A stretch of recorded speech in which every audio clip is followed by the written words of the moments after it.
की आवाज ना कमरे में ना गूंजे, आसपास ना जाए। तो हम लोग, मैं बगल में ही लेटा करता था, नीचे भाई मतलब बगल में बिस्तर लगा के बैठते थे, तो वो मुंह में रुमाल में खून आ जाता था, लेकिन वो कोशिश करते थे कि आवाज ना जाए। अब हम लोग उठ गए ना, तो उनको लगता था कि यार तुम उठ क्यों रहे हो, मैं संभाल लूंगा। तो इस पे उन्होंने, तो अब अशार सुनिए, आप कहते हैं कि दुआ जायज अगर ना हो, दुआ मंजूर मत करना। दुआ जायज अगर ना हो, दुआ मंजूर मत करना। मुझे बर्बाद कर देना मगर मगरूर मत करना। दुआ मुझे बर्बाद कर देना मगर मगरूर मत करना। मेरे हक में ना हो कुछ और तो फिर मौत लिख देना। मेरे हक में ना हो कुछ और तो फिर मौत लिख देना। मगर मेरे खुदा मुझको कभी मजबूर मत करना। मगर मेरे खुदा मुझको कभी मजबूर मत करना। कहते हैं कि किसे मालूम किस्मत किस घड़ी क्या रंग बदलेगी। किसे मालूम किस्मत किस घड़ी क्या रंग बदलेगी। उसे तुम प्यार करते हो तो फिर मशहूर मत करना। उसे तुम प्यार करते हो तो फिर मशहूर मत करना। अगर मिलके बिछड़ना है तो ना मिलना ही बेहतर है। अगर मिलके बिछड़ना है तो ना मिलना ही बेहतर है। हमें तू पास ले आए कभी तो दूर मत करना। हमें तू पास ले आए कभी तो दूर मत करना। मुझे बर्बाद कर देना मगर मगरूर मत करना। तो आरिफ भाई का वक्त था, मुश्किल वक्त था। असलम भाई, इंसान को ये जो गम होता है ये तराश के ऐसा बना देता है जी जी कि उसको पत्ते के टूटने का भी एहसास होता है। बेशक। उस वक्त डॉक्टर्स की हड़ताल रही जी। आप डॉक्टर्स की हड़ताल को किस नजरिए से देखते हैं? जवदी, आपने बहुत इसका नुकसान भी उठाया है। जी जवदी, मेरा मानना है अपना विरोध दर्ज कराने का, एहतजाज करने का कोई और तरीका, माकूल तरीका हो सकता है।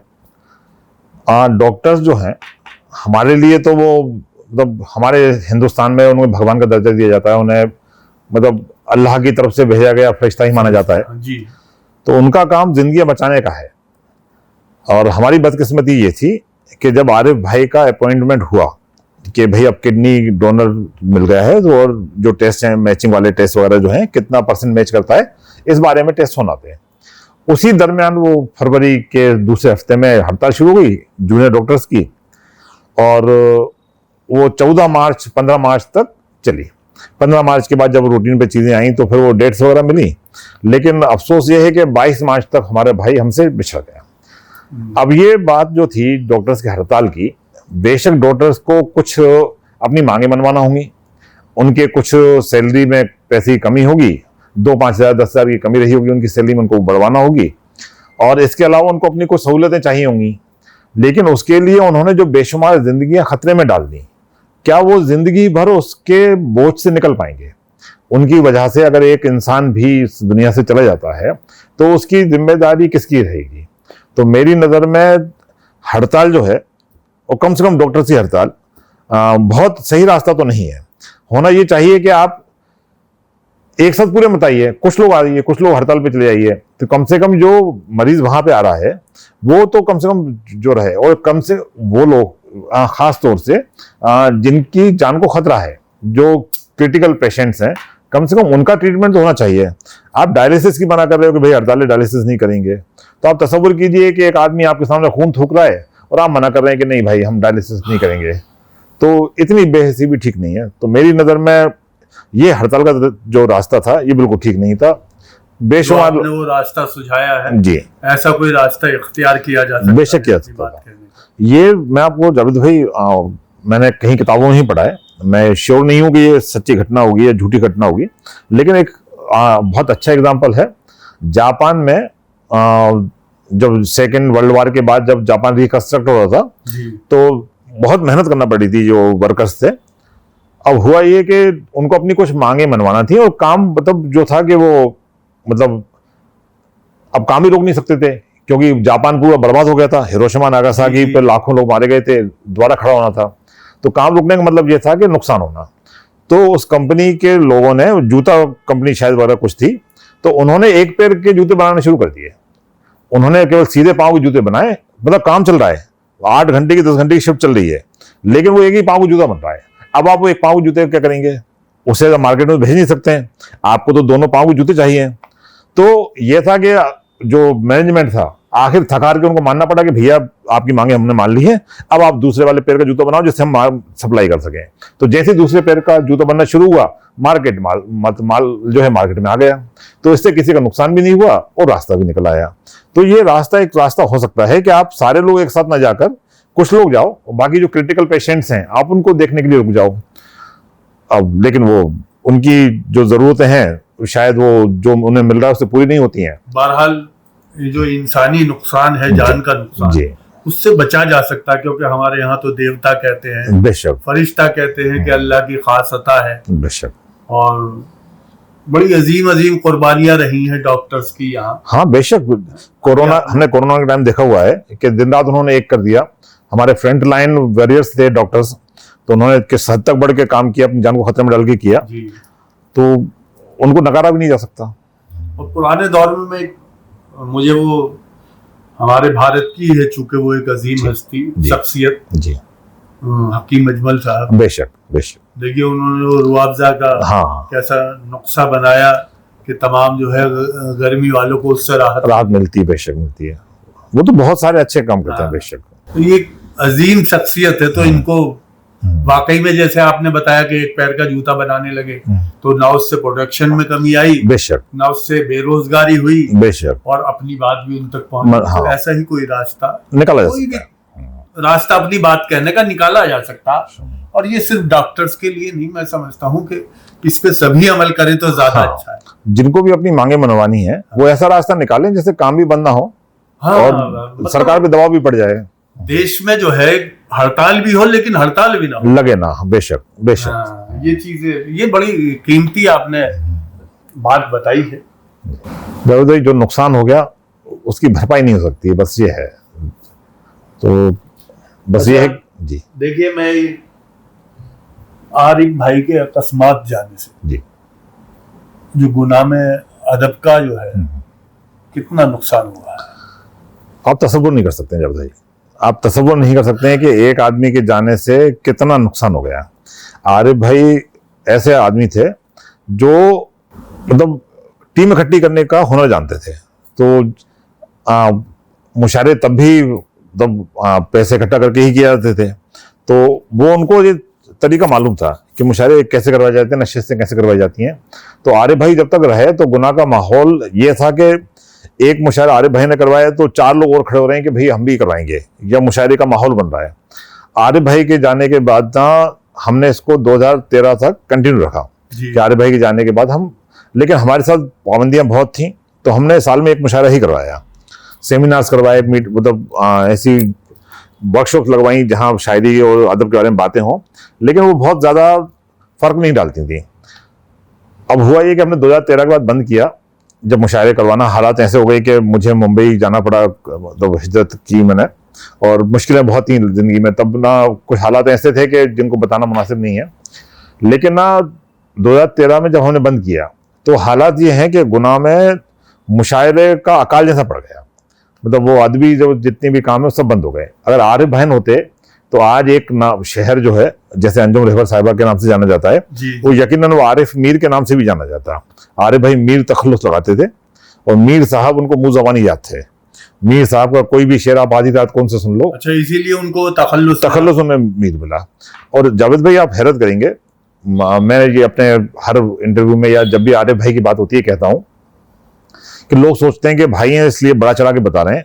आरिफ भाई को बेशुमार शेर याद थे। आप उन्हें लफ्ज दे दो काजल, तो काजल पे आपको बैठे बैठे 100 शेर सुना देंगे।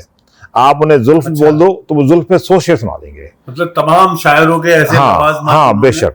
उनका इंतखाब इतना कमाल था, उनकी जो डायरियां और इंतखाबी डायरियां हैं तो मेरे पास अभी वो हैं, और आप यकीन माने कि ऐसा खूबसूरत इंतखाब कि हमें हैरत अभी भी होती है कि मतलब क्या सलाहियतें नहीं होंगी आरिफ भाई में। उनके चांद पे सब शेर इकट्ठे करना या जुल्फ पे। बेशक बेशक, और वो नहीं याद करना, वो हाफजे में रहना, और हाफजे के साथ उनको बर वक्त बरतना। मतलब जब आपके जुल्फ की बात चल रही है तो वो जुल्फ पे शेर कहना, वो याद आना। अगर मुझे कहना है तो मुझे तो सोचना पड़ता है, 100 शेर याद होने के बावजूद भी याद नहीं आता।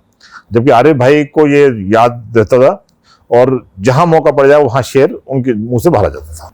हम कहीं ना कहीं पुराने, कहना ये चाहिए वो पुराने क्या एक उस्ताद शायर हैं, उर्दू अदब को जिंदा करने वाले, उनको नई रोशनी देने वाली शख्सियत। निजामुद्दीन में जो दफन है अमीर खुसरो की एक खासियत थी कि वो सामने ही अगर किसी गजल सुनते तो उसको फौरन जबानत हो जाती। बेशक लगती है। और वो एक नहीं, अगर 20 शायरों की गजल सुनते तो 20 की 20 को याद कर लेते और सबको ऐसे ही सुनाते जैसे कि सुनी हुई गजल है। बेशक ये हुनर जो मशहूर नाजिम थे सकलैन हैदर साहब, जी उनके पास भी था। वो शायर शेर पढ़ के बैठा और वो बस वो शुरू जाते थे कि फलाने साहब ने ये शेर पढ़ा, इस शेर पे तो इनने ऐसा कहा था, उनने ऐसा कहा था, उनने ऐसा कहा था। तो शायर हाथ जोड़ते थे कि सर वो उससे जुड़े हुए तमाम शेर सुनाते थे, तमाम शेर और तमाम बातें। तो लोग डरते थे कि सकलैन हैदर साहब की निजामत में पढ़ना मुसीबत मोल लेना है, क्योंकि वो पता नहीं कहाँ से शेर का कनेक्शन निकाल देंगे। जी। हम बोल रहे हैं ताजा शेर है, वो बताने की तो भैया 1000 बार खा जा चुका है ना। तो ये होता है। सकलैन हैदर साहब के बारे में बात हुई थी। एक उनके कहना ये चाहिए कि उनकी निजामत में उन्होंने भी काफी पढ़े, रागिब ककराजी साहब ने। जी वो बताते हैं उनकी बहुत सारी बातें। आरिफ भाई बड़े बड़े लोगों को बुलाते थे, बड़े बड़े शायरों को बुलाते थे, क्या नए लोगों को भी वो बुलाते थे?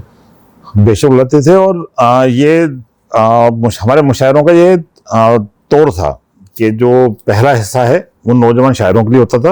अच्छा। और फिर बीच में एक छोटा सा ब्रेक होता था और फिर वहां से उस्ताद शायरों की सिलसिला शुरू होता था। तो अगर फहरिस्त में 12-13 नाम है, उस जमाने में तो वो ज्यादा हुआ करते थे, 16-17, क्योंकि मुशायरे जो होते थे रात को 9:30-10 बजे शुरू होते थे और सुबह फजर की अजान तक चलते थे। तो जो पहली सफ होती थी वो नए शायरों की ही होती थी और वो अतराफ में जो भी अच्छा कहने वाला शायर है, जिसकी आवाज़ आरिफ भाई के कानों तक पहुंची कि भाई ये फलाने साहब का ये शेर अच्छा है, लेकिन वो कम उम्र है, तो उन्होंने ये नहीं देखा कि उनकी उम्र क्या है, उन्होंने अच्छे शेर के बिना पर उनको बुलाया और पढ़वाया। ऐसे बहुत सारे लोग हैं। ये सारे लोग जो थे, दानिश भाई, असरार भाई, दीपक भाई, ये भी कम उम्र थे उस वक्त, 1989 के आसपास। ये सब लोग भी मतलब 24, 25 साल के ही थे। तो इन सबको भी हमने मतलब तब से ही सुना हुआ है, 1989 से। तो कारवान गजल के बैनर तले ये सब पढ़ने आया करते थे। ताहिर फराज साहब की जो बहुत खूबसूरत तुम नज्म है, वो उन्होंने हमारे यहाँ पढ़ी थी पहली बार। बिल्कुल यंग थे ताहिर फराज साहब। जी। तो 1981 की बात है, 1991 की। तो आरिफ भाई ने सबको मौका दिया। मतलब हमारे यहाँ ये नहीं होता था कि उम्र क्या है, ये होता था कि आपके शेरों में पुख्तगी कितनी है, आप कितने पाए के शायर हैं। अगर शायरी पे आपकी पकड़ है, आप अच्छे शेर कहते हैं, तो आरिफ भाई ने बहुत लोगों को मौका दिया और हमने दिया। मतलब जब आरिफ भाई का पर्दा करने के बाद हमने जब मुशायरे करवाने शुरू किए, हमने 1999 से 2013 तक, तो हमारे यहाँ यही होता था कि पहले शुरुआती जो वक्त होता था वो नए कहने वालों का होता था और बाद में फिर लोग आते जाते थे। क्या आपने आरिफ भाई के कलाम को इर्जा कर लिया? जी, आरिफ भाई का पूरा कलाम हमारे पास इकट्ठा है और उनकी तकरीबन 114 गजलें हैं और 37 के आसपास नज़्में हैं। वो सारी हमारे पास यकजा है और इरादा ये था कि उसी वक्त किताब की शक्ल में लाएंगे, लेकिन फिर वो बात टलती गई और तो हम ईमानदारी से इसमें ये हमारी कोताही है कि हम वक्त पर नहीं ला पाए, लेकिन इंशाल्लाह इरादा है और आप यकीन माने कि बहुत जल्दी आरिफ भाई की किताब मंजर आम पे आएगी। कुलियात आएगी इंशाल्लाह। कुलियात, उनका पूरा जितना भी उनका सरमाया है वो सारा हमारे पास यकजा है। अच्छा, बहरहाल मैं आपसे ये गुजारिश करूंगा कि वो किताब देखिए, आरिफ भाई को आप खराज अकीदत के तौर पे कर सकते हैं। जी बेशक, ताकि वो किताब भी छपने में आसानी रहे इंशाल्लाह और एक सनद रहे सरकारी। बेशक, मैं आपको करता हूँ इंशाल्लाह। हम कोशिश करेंगे, आपको तो वैसे इतना लोग जानते हैं जी, और आरिफ भाई को भी जी, कि उसकी कोई मुश्किलात नहीं है। हाँ इंशाल्लाह इंशाल्लाह। क्या आप सवानी उम्री लिखेंगे आरिफ भाई या किसी और को मौका देंगे? कोई और तो लिख नहीं पाएगा, लेकिन इंशाल्लाह मेरे बड़े भाई आसिफ खान साहब, मैंने उनके बारे में बताया था आपको। जी जी। वो लेक्चरर हैं, गुनाह में प्रिंसिपल हैं, इस साल वो रिटायर हो रहे हैं जी। असलम भाई उनके बारे में बताना जरूरी इसलिए है कि आरिफ भाई को उनसे बेहतर कोई नहीं जानता। उन्होंने आरिफ भाई को गोद में खिलाया है, और चूंकि उनसे 4 साल बड़े थे, तो वो आरिफ भाई उनकी जो जोड़ी थी वो घर के बाहर, घर से दूर, जहां पर भी थे साथ में रहते थे। तो आरिफ भाई को जब पहली बार उन्होंने गोदी में लिया था, तब आरिफ भाई ने 1 दिन के भी नहीं थे, पैदा हुए थे, बाहर आए थे, तब वो 4 साल के बड़े थे तो भाई लिया था। जी। और